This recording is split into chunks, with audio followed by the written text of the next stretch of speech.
Om Swastiastu. Assalamualaikum warahmatullahi wabarakatuh. Salam sejahtera bagi kita semua. Shalom nama budaya dan salam harmoni. Baik, perkenalkan nama saya Niputu Diantami dengan NIM 2211031167.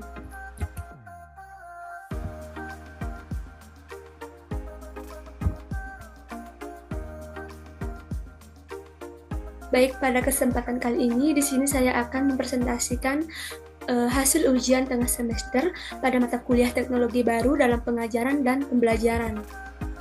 Nah, di sini terdapat 5 topik pembahasan. Yang pertama yaitu dampak COVID-19 terhadap percepatan teknologi baru terhadap proses belajar, sekolah, belajar, dan pembelajaran. Yang kedua, perubahan teknologi terhadap dunia kerja dan cara untuk menghadapinya. Yang ketiga yaitu keterampilan skill yang harus dimiliki di abad 21 dan cara menguasai skill tersebut. Yang keempat, tahap adopsi terhadap penggunaan TK di Indonesia. Dan yang terakhir yaitu pembelajaran yang tepat digunakan di era digital dan cara melakukan penilaian. Nah, untuk yang pertama yaitu dampak COVID-19 terhadap percepatan teknologi baru terhadap proses belajar sekolah, belajar, dan pembelajaran. Nah, untuk jawabannya di sini menurut saya pandemi COVID-19 telah mempercepat adopsi perangkat teknologi dalam pendidikan yang memberi dampak signifikan terhadap sekolah, belajar, dan pembelajaran.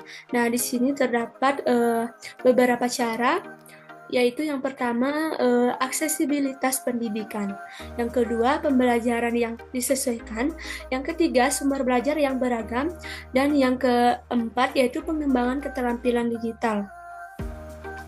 Nah, untuk yang pertama yaitu aksesibilitas pendidikan, dengan adanya teknologi, pendidikan menjadi lebih mudah diakses. Nah, misalnya melalui platform pembelajaran online seperti Zoom atau Google Classroom. Nah, siswa dapat mengikuti kelas dari rumah tanpa terhalang oleh jarak atau lokasi fisik. Nah, ini sangat membantu terutama bagi siswa di daerah yang terpencil. Yang kedua, pembelajaran yang disesuaikan. Nah, teknologi memungkinkan pembelajaran yang telah disesuaikan dengan kebutuhan siswa. Nah, dengan aplikasi edukasi seperti Kahoot atau kuis, guru dapat membuat kuis dan permainan yang sesuai dengan tingkat pemahaman siswa, sehingga meningkatkan motivasi dan keterlibatan siswa dalam belajar. Yang ketiga, yaitu sumber belajar yang beragam. Nah, teknologi membuka akses ke berbagai sumber belajar yang beragam. Siswa dapat dengan mudah menemukan materi tambahan melalui video pembelajaran di YouTube, artikel, atau e-book. Nah, ini juga memungkinkan mereka untuk memperdalam pemahaman mereka tentang suatu topik di luar kurikulum yang diajarkan di kelas.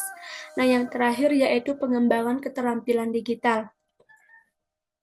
Penggunaan teknologi dalam pendidikan juga membantu siswa mengembangkan keterampilan digital yang penting untuk masa depan. Nah, dalam situasi pembelajaran jarak jauh, siswa belajar menggunakan perangkat lunak, aplikasi, dan alat digital lainnya untuk dunia kerja saat ini. Nah, yang kedua, perubahan teknologi terhadap dunia kerja dan cara untuk menghadapinya. Nah, untuk jawabannya yaitu teknologi telah membawa perubahan yang sangat mendasar dalam dunia kerja. Nah, adapun beberapa contoh perubahan yang paling mencolok. Yang pertama yaitu ada kecerdasan buatan AI, yang kedua kerja jarak jauh atau remote work, yang ketiga perubahan dalam keterampilan yang diperlukan, dan yang terakhir yaitu platform digital dan ekonomi. Nah, untuk yang pertama yaitu otomatisasi dan kecerdasan bantuan berupa AI. Nah, banyak tugas yang sebelumnya dilakukan oleh manusia sekarang dapat diotomatisasi. Misalnya, dalam industri manufaktur, robot dan mesin dapat melakukan pekerjaan secara lebih efisien dan akurat. Nah, di bidang jasa, AI digunakan untuk chatbots yang menangani pertanyaan pelanggan secara otomatis. Yang kedua yaitu ada kerja jarak jauh. Nah, banyak perusahaan sekarang mengizinkan karyawan untuk bekerja di rumah, yang mengubah cara kita berinteraksi dan berkolaborasi.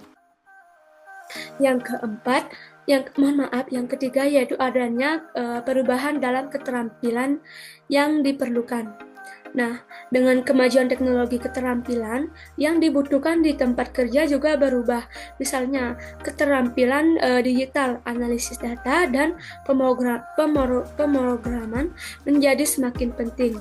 Nah, sementara itu, keterampilan interpersonal seperti komunikasi dan juga kerjasama tim tetap menjadi prioritas. Nah, yang terakhir yaitu platform digital dan ekonomi.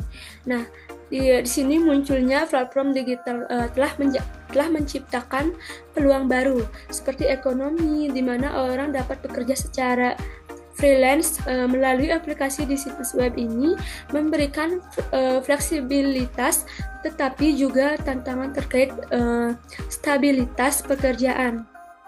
Nah, untuk mempersiapkan diri menghadapi perubahan, ada beberapa langkah yang dapat saya ambil, yaitu yang pertama dengan mengembangkan keterampilan digital.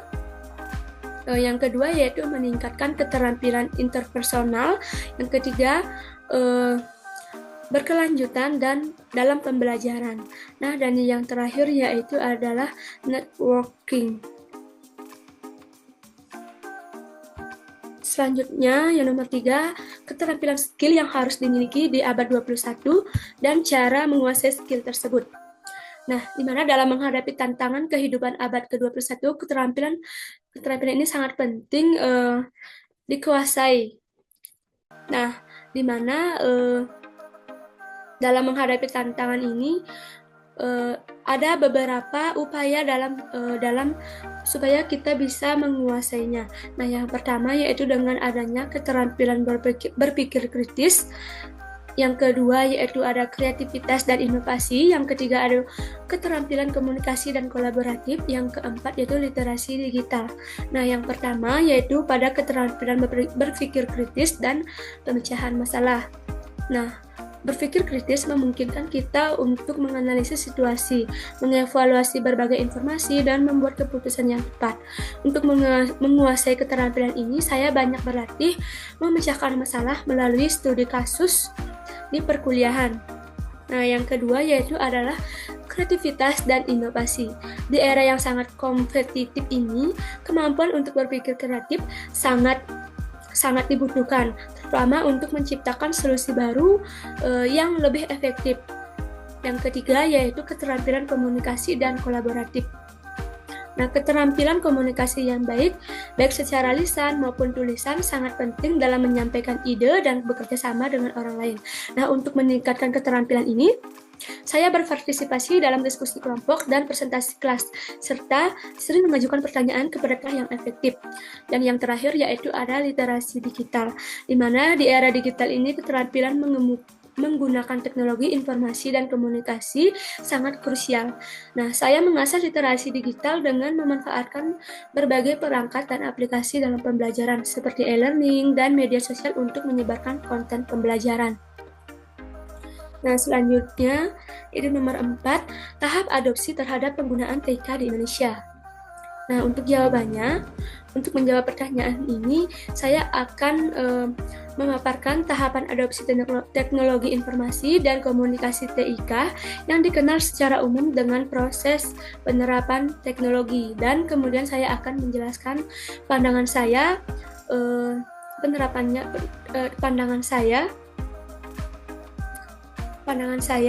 tentang penerapannya di Indonesia.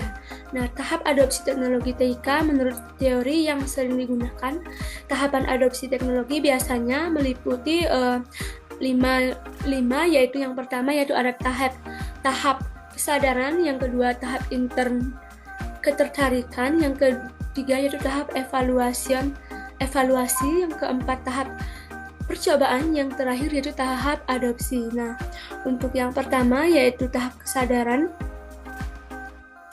Tahap ini adalah ketika pengguna pertama kali menyadari keberadaan teknologi baru. Nah, di sini penggunaan mulai mengenal teknologi TIK, apa saja manfaat dan potensinya dalam mempermudah kehidupan sehari-hari maupun kegiatan profesional. Nah, yang kedua yaitu tahap interest atau ketertarikan. Nah, setelah menyadari keberadaannya, pengguna mulai menunjukkan ketertarikan pada teknologi tersebut. Nah, dan mencari informasi lebih lanjut, mereka mulai melihat bagaimana teknologi ini mungkin bisa membantu mereka. Nah, misalnya dalam kegiatan belajar mengajar atau manajemen kelas. Yang ketiga yaitu ada tahap evaluation, yaitu evaluasi. Nah, pengguna mulai mempertimbangkan pro dan kontra dari teknologi yang akan diadopsi dalam konteks pendidikan. Nah, mereka akan menilai apakah TK akan benar-benar meningkatkan kualitas pengajaran atau justru membawa tantangan baru. Yang keempat yaitu adalah tahap trial atau percobaan. Tahap percobaan adalah ketika mencoba menggunakan teknologi dalam skala kecil, baik untuk keperluan pribadi maupun dalam kelompok tertentu di sekolah. Nah, dalam pendidikan ini mungkin mencangkup pelatihan atau proyek percobaan menggunakan perangkat TK. Nah, yang terakhir yaitu ada tahap adoption. Nah, yaitu adopsi. Nah, setelah berhasil melalui percobaan, pengguna sepenuhnya menerima dan menggunakan teknologi tersebut secara permanen dalam kegiatan sehari-hari. Nah, di sekolah ini berarti guru dan siswa mulai mengintegrasikan TIK secara berkelanjutan dalam proses pembelajaran. Nah, apakah tahapan adopsi teknologi di Indonesia sudah tepat? Menurut saya, tahapan adopsi teknologi di Indonesia ini sudah mulai dengan baik, namun masih menghadapi beberapa tantangan yang mengaruhi keefektifannya. Nah, dengan contoh, yang pertama yaitu kesadaran dan ketertarikan sudah cukup tinggi, terutama setelah pandemi COVID-19 yang mempercepat kebutuhan akan teknologi TK dalam pendidikan. Nah, yang kedua, tahap evaluasi dan percobaan masih berkendala oleh infrastruktur yang belum merata di berbagai wilayah. Nah, sekolah di kota besar mungkin sudah memiliki fasilitas TK yang cukup, tetapi sekolah-sekolah di daerah terpencil masih sering berkesulitan. Nah, yang terakhir, di beberapa daerah penerapan teknologi masih bergantung pada faktor anggaran dan pelatihan. Banyak guru masih membutuhkan pelatihan lebih lanjut agar lebih percaya diri dalam mengintegrasikan TK ke dalam kurikulum tersebut. Nah, secara keseluruhan tahapan ini sudah berjalan, namun belum sepenuhnya optimal karena masih ada tantangan seperti akses yang belum merata, keterbatasan pelatihan, atau serta perbedaan kesiapan di setiap daerah. Nah, dan ya untuk yang terakhir nomor 5 yaitu pembelajaran yang tepat digunakan di era digital atau cara melakukan penilaian. Jawabannya, menurut saya proses pembelajaran yang tepat di era digital saat ini harus lebih interaktif, fleksibel, dan adaptif terhadap kebutuhan siswa. Nah, penggunaan teknologi menjadi sangat penting untuk membantu siswa mengakses informasi dan mudah dan mengikuti pembelajaran sesuai gaya belajar masing-masing. Misalnya, guru dapat memanfaatkan platform digital seperti e-learning, video pembelajaran, dan aplikasi kolaboratif lainnya untuk membuat siswa lebih terlibat. Selain itu, integrasi teknologi memungkinkan adanya blended learning atau pembelajaran campuran. Nah, di mana pembelajaran tatap muka dilengkapi dengan tugas-tugas dan materi digital yang dapat dipelajari kapan saja. Nah, untuk melakukan penelitian terhadap proses pembelajaran, penting bagi guru untuk menerapkannya penilaian yang tidak hanya fokus pada hasil akhir, nah tetapi juga prosesnya. Di era digital, guru dapat menggunakan sistem penilaian berbasis proyek di mana siswa diberikan tugas yang membutuhkan pemecahan masalah dan kolaborasi menggunakan alat digital. Selain itu, guru juga dapat memanfaatkan learning management sistem LMS untuk memantau perkembangan siswa secara real time.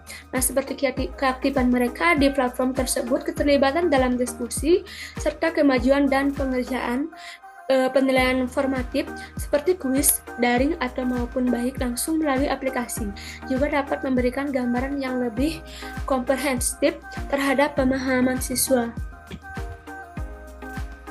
Baik, jadi sekian pemaparan hasil jawaban dari saya. Saya akhiri Om Santi Om. Terima kasih.